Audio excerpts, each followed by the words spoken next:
It's 3 in the morning, the house is dark, the world is quiet, but your home is filled with the sound of crying. A piercing, inconsolable cry that seems to have no end and no solution. You've fed them, you've changed them, you've burped them. You've walked miles on the carpet in your living room. You are exhausted, your nerves are frayed, and in the back of your mind, a desperate question is looping. Am I doing something wrong? If this sounds like your reality right now, I want you to take a deep breath. You are not alone, and you are not doing anything wrong. You likely have a colicky baby, and I'm here to give you the playbook to get through it. My name is Sarah. I'm not a doctor. I'm a mom on a mission to read all the parenting books and scientific studies so you don't have to. Think of me as your personal researcher in the trenches of parenthood. And today, we're tackling one of the toughest challenges of those early months. We're going to turn that feeling of helplessness into a feeling of empowerment. First things first, let's demystify this word colic. What is it really? The official definition is often called the rule of threes. It's when an otherwise healthy baby cries for more than 3 hours a day, for more than 3 days a week, for more than 3 weeks. I want you to hold on to that phrase, otherwise healthy baby. This is the most important piece of reassurance I can give you. Colic is not an illness. It's not a sign that your baby is in pain, and it is not a reflection of your parenting. It's a temporary developmental phase, a period of intense fussiness that has a beginning, a middle, and an end. Typically, this crying curve starts around 2 weeks of age. It hits a peak around 6 to 8 weeks, and for the vast majority of babies, it magically starts to fade away by the time they are 3 to 4 months old. Knowing this timeline doesn't stop the crying tonight, but it can be a powerful light at the end of the tunnel. It reminds you that this is a season, not a lifetime. So now that we understand what we're dealing with, what can we actually do about it? Let's open up the playbook. The most effective strategies are all based on one simple, beautiful concept: recreating the environment of the womb. For 9 months, your baby lived in a world that was warm, snug, constantly moving, and filled with sound. The outside world, by comparison, is cold, bright, loud, and jarringly still. Our job is to bridge that gap. The most famous approach for this is often called the 5 S's. Let's walk through the most powerful ones. First up, swaddling. This is the art of snugly wrapping your baby in a blanket to recreate the contained, secure feeling of the womb. One of the main reasons this works so well is because it helps control the moro, or startle reflex. You've seen it, that sudden flailing of their arms and legs as if they're falling. This reflex can wake a sleeping baby and escalate crying. A good swaddle acts like a gentle, constant hug, preventing those jolts and promoting a sense of calm. In fact, a 2007 study found that swaddled infants cried significantly less and slept for longer stretches. It's a simple technique with a profound science-backed impact. Now, how to do it safely? If you're using a traditional blanket, you'll want to lay it out like a diamond and fold the top corner down. Place your baby on their back with their neck resting on the fold. Take one side and wrap it snugly across their body, tucking it underneath them. Then take the bottom corner and fold it up, leaving plenty of room for their legs and hips to move freely. This is crucial for healthy hip development. Finally, take the last corner and wrap it across the front, tucking it securely. The goal is snug around the arms, but loose around the hips. If that sounds like origami in the dark, I get it. That's why I absolutely love swaddle sacks. They are a tired parent's best friend. They often have Velcro or zippers and take all the guesswork out of it. You just place your baby inside and zip them into a perfect, safe little burrito. Our second and perhaps most magical tool in the playbook is skin-to-skin contact. This is as simple as it sounds. You, with your shirt off, and your baby, wearing only a diaper, resting directly on your bare chest.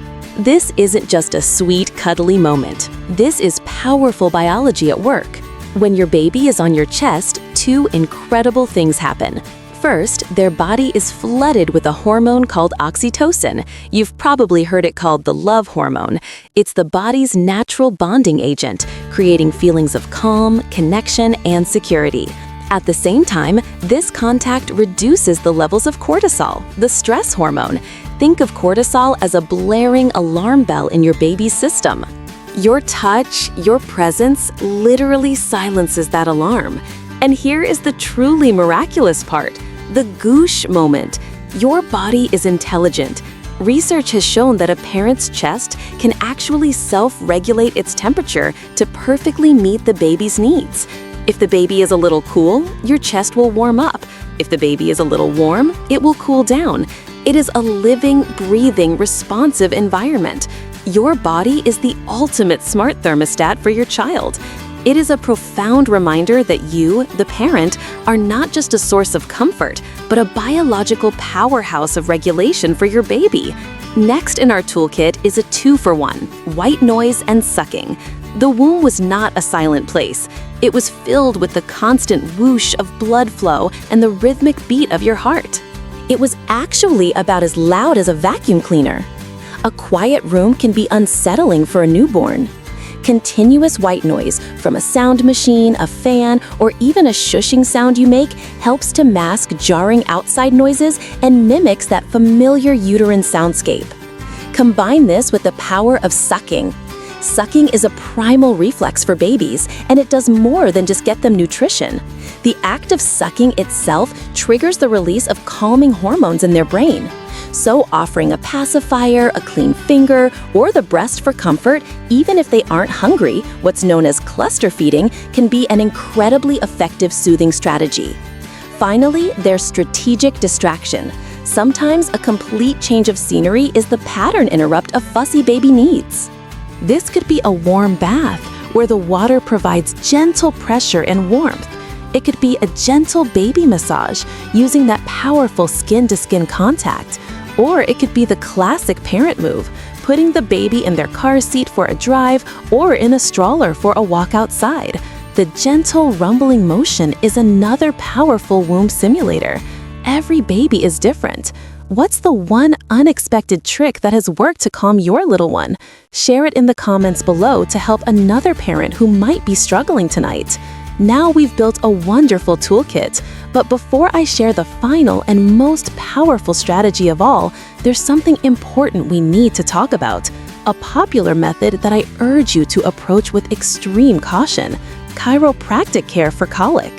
You may see or hear claims that spinal adjustments can cure colic. As a mom on a mission for evidence, this is where I have to plant a firm flag. I do not recommend it, and here are the 3 critical reasons why. First, there is a lack of strong scientific evidence. The majority of studies have found no significant difference between babies who received chiropractic adjustments and those who didn't. When we're making decisions for our children, we should lean on what is proven to be safe and effective. Second, and this is the most important point, a baby's body is incredibly delicate.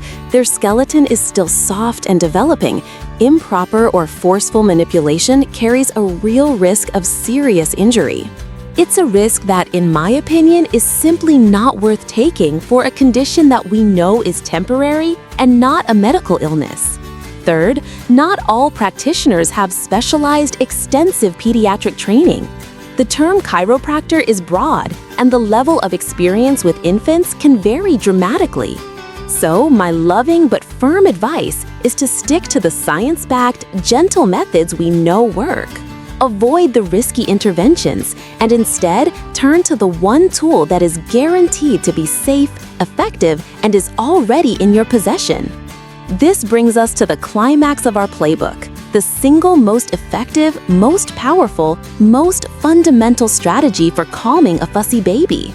It's not a gadget you can buy. It's not a complicated technique you have to learn. It is, quite simply, holding them. I know what you might be thinking. Sarah, I've been holding my baby for 6 hours straight. It's not working. But I want you to pause and really consider why holding is so powerful. It's because this simple act is the ultimate womb simulator. It is the one thing that combines almost all of our other strategies into one perfect holistic solution. When you hold your baby close, what do they experience? They hear your heartbeat, a steady, rhythmic beat that was the soundtrack of their entire existence for 9 months. It's the most familiar and reassuring sound in the universe to them. They feel your warmth, that intelligent, self-regulating heat we talked about. It provides a constant, comforting source of thermal regulation, just like the amniotic fluid did. Your arms and your body provide natural containment. They create a living bassinet that is snug, secure, and moves with their every breath. It tells their nervous system, you are safe, you are held. Your natural movement, even just the gentle sway as you stand, or the rhythmic cadence of your walk, mimics the constant motion they felt inside you. This is why babies so often fall asleep in a carrier or during a car ride. Motion is their native language. And often, when held, their little hands can find their way to their mouth, allowing for that powerful self-soothing reflex of sucking. Heartbeat, warmth, containment, movement, and the potential for self-soothing, all in one. Holding your baby isn't spoiling them. It isn't creating a bad habit. It is meeting their most fundamental biological needs. You are not just a comfort object. You are their habitat. You are home. That feeling of your baby finally melting into your shoulder, their tense little body going soft, their frantic cries turning into soft sighs, that is not just an emotional victory. It is a biological imperative being met. So in those moments of desperation, when you feel like you've tried everything, I want you to come back to this truth. Come back to the profound, miraculous power of your own presence. All of the tools, the swaddles, the white noise, the baths, they are all wonderful aids. They are helpers, but they are just imitating what you are. You are the original. You are the solution. Your touch, your scent, your heartbeat. That is the ultimate playbook. In the world of parenting, there are so many things we can feel uncertain about. But of this, you can be absolutely sure. Your baby needs you. Your presence is the most powerful calming tool on the planet. And just as a little teaser for next time, there are even specific holding techniques that can be exceptionally effective for soothing a fussy baby. It's a topic I'm excited to explore in a future video. If you found this playbook helpful and want more evidence-based advice to make your parenting journey just a little bit easier, please give this video a like and subscribe to the channel. And I'm so curious, every baby is different. What's the one unexpected trick that has worked to calm your little one? Share it in the comments below. You might just help another parent who is struggling tonight.